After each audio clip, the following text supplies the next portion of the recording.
कि जब 5 महीने की गर्भवती महिला का बलात्कार हुआ, उसकी मां का बलात्कार हुआ उसके सामने, और इस हालात में उन लोगों को फूल माला से स्वागत करा गया, तो देश को विश्व गुरु बनने से कोई नहीं रोक सकता। जिस देश में बलात्कारियों का स्वागत और सम्मान होता हो, कि आज बेटियों का बलात्कार हो जाता है, रात के अंधेरे में 2 बजे उन्हीं को जला दिया जाता है, उन्हीं के भाइयों पे बापों पे गोलियां चलाई जाती हैं, उन्हीं पे मुकदमे करके उन्हीं को जेल भेजा जाता है। तो इस बात की गवाही है, ये चीख चीख करके कहता है रिकॉर्ड कि ये बेटियों के भी विरोधी हैं, ये किसानों के भी विरोधी है, ये युवाओं के भी विरोधी हैं। या तो ये बॉर्डरों पे बोर्ड लगा दें कि देश का अन्नदाता दिल्ली नहीं आ सकता, तो हम मान जाएंगे कि इनका 56 इंच का सीना है। 74 साल के हमारे बुजुर्ग प्रधानमंत्री हैं, उनके स्वास्थ्य ठीक रहे और अपना मोह त्याग करके कुर्सी से इस्तीफा दे दे में, छोड़ दे में पद को, जनता पे तरस खावे, रहम खावे। शर्म की बात है, गृह राज्य है हमारे देश के प्रधानमंत्री का वो। मैं इस वक्त दिल्ली के जंतर मंतर पर मौजूद हूं और इस वक्त किसान एक बार फिर से अपनी मांगे लेकर दिल्ली के जंतर मंतर पर बैठ गए हैं। ये वही किसान हैं जो 13 महीनों तक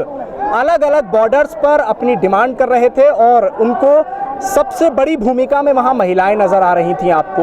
और आज एक वही नाम जो किसान आंदोलन का एक मुख्य चेहरा बना रहा और लगातार किसान आंदोलन में अपनी भूमिका को निभाती रही। मेरे साथ पूनम पंडित इस वक्त मौजूद हैं बातचीत करने के लिए। सबसे पहले आपसे ये जानना चाहता हूँ कि एक बार फिर से क्यों ज़रूरत पड़ी कि दिल्ली के जंतर मंतर पर आना पड़ा? क्या आपको लगता है कि सरकार को जो सुनाना चाहते थे या जो आप अपनी मांग मनवाना चाहते थे वो उन तक पहुंची नहीं, या पहुंचकर नज़रअंदाज कर दिया? सरकार ने धोखा करा किसानों के साथ में।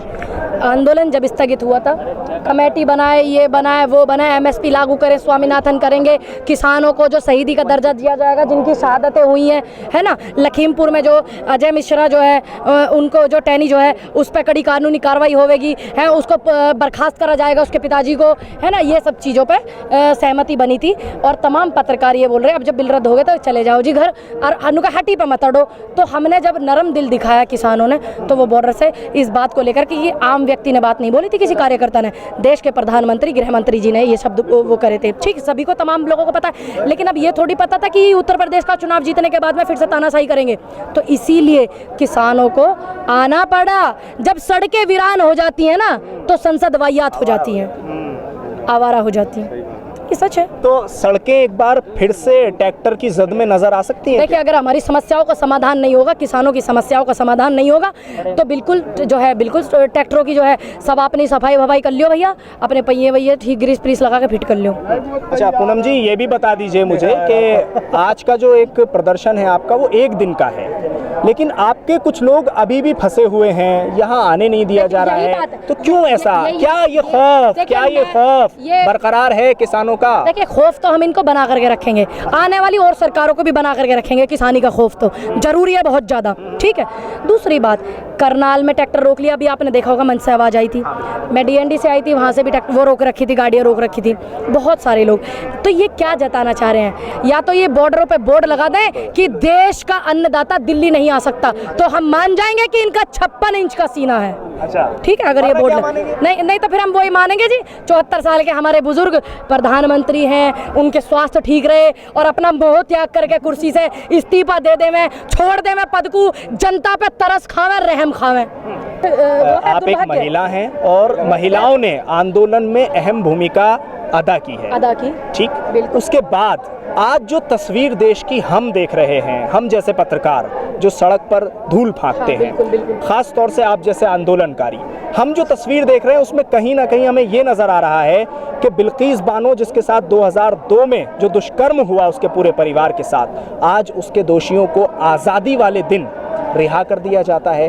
उस पर पूनम पंडित क्या सोचती हैं और क्या कहना चाहती हैं? ये देश का दुर्भाग्य है कि जब 5 महीने की गर्भवती महिला का बलात्कार हुआ, उसकी मां का बलात्कार हुआ उसके सामने, और इस हालात में उन लोगों को फूल माला से स्वागत करा गया, तो देश को विश्व गुरु बनने से कोई नहीं रोक सकता। जिस देश में बलात्कारियों का स्वागत और सम्मान होता हो और उनको उपाधियां बड़ी बड़ी दी जाती हों, उस देश को विश्व गुरु बनने से कोई नहीं रोक सकता। शर्म की बात है, गृह राज्य है हमारे देश के प्रधानमंत्री का वो, और प्रधानमंत्री के गृह राज्य में ऐसी चीज़ें, उनकी तो छत्र छाया पूरे देश में ऐसी चीज़ें नहीं होनी चाहिए। क्या उन पे कड़ी कानूनी कार्रवाई होगी? नहीं होगी। एक तरफ एक व्यक्ति जो है तिरंगे का अपमान करता है, ये कहता है तिरंगा मत फहराइए, तिरंगा मत फहराइए, तिरंगे में ये रंग नहीं है, वो नहीं है, तिरंगे का विरोध कीजिए, उस पर कड़ी कानूनी कार्रवाई नहीं करते हैं तो उसको सुरक्षा देते हैं, तो क्या कहोगे आप? क्या स्तर रह गया फिर देश में?